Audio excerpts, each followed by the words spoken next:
Hello students, today we are going to discuss about the ICSE and ISC examination 2020. Now as we know, in India, the number of cases per day has already gone up to 10,000 in a particular day. With this kind of situation, the guardians as well as the students are pretty much concerned about the health issues if they go in the examination hall and if they give the examination. So that is why there has been online campaign that is going on, and on Sunday we have seen that the online campaign has been started by many guardians, as well as there was obligation about the examination, and there is a case that is filed in Bombay High Court where the petitioner Mr. Arvind Tiwari is representing all the student as well as the guardians, requesting the Bombay High Court that the examination should not be conducted because it is very difficult for the students as well as the guardians to attend that examination, because what kind of situation might happen they don't know.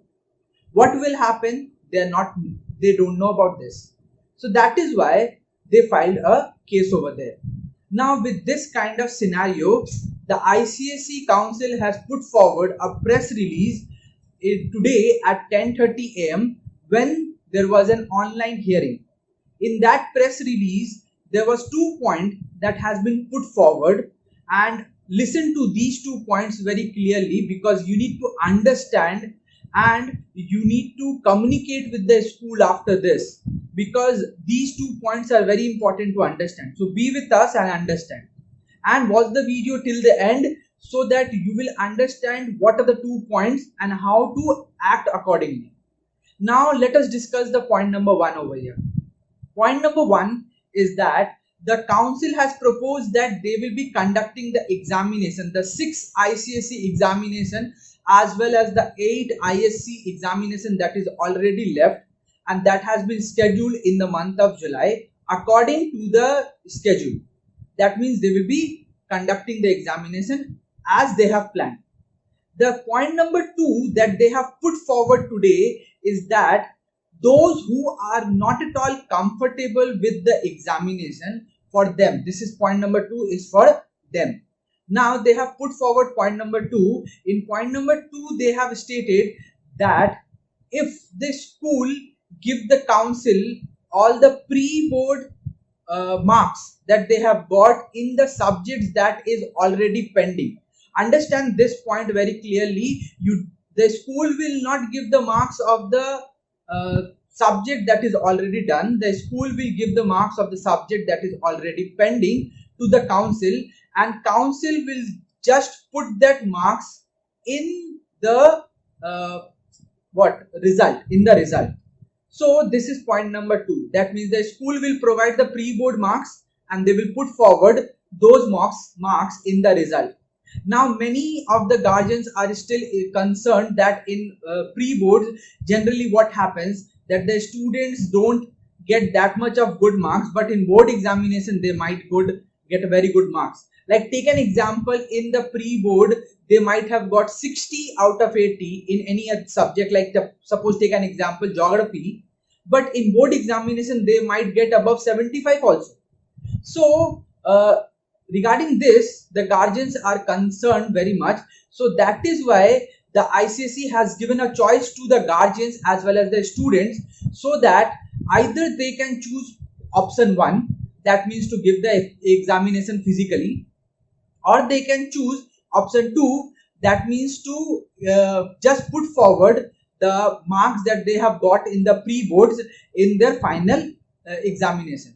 Moreover, one more thing that has been put forward is that if in month of July the number of cases rises more per day, then in that particular situation option 1 will be ruled out and option 2 will be followed, and this will be followed in both the cases ICSE and ISC examination. So this point number 2 is very important. Now how to select these options? There has been a deadline given to the school, that means Bombay High Court has given a deadline for option number 2, in which it has been told to the ICSE Council that all the ICSE schools, affiliated ICSE schools, will communicate with the guardians as well as the students whether they are opting option 1 or whether they are opting option 2, and according to that options that they are selecting, these affiliated schools will just give these options to the council and council will act accordingly. Moreover, if any students want to switch from option 1 to option 2, they can do so, and this deadline that has been given to the ICSE council is for 22nd of June. So your school might be communicating with the students as well as guardians, might be tomorrow or day after tomorrow, might be they will be communicating with you regarding the options, option 1 and option 2, and if it is done, then you will be given, means you will be selecting the options, and according to that the council will take the action.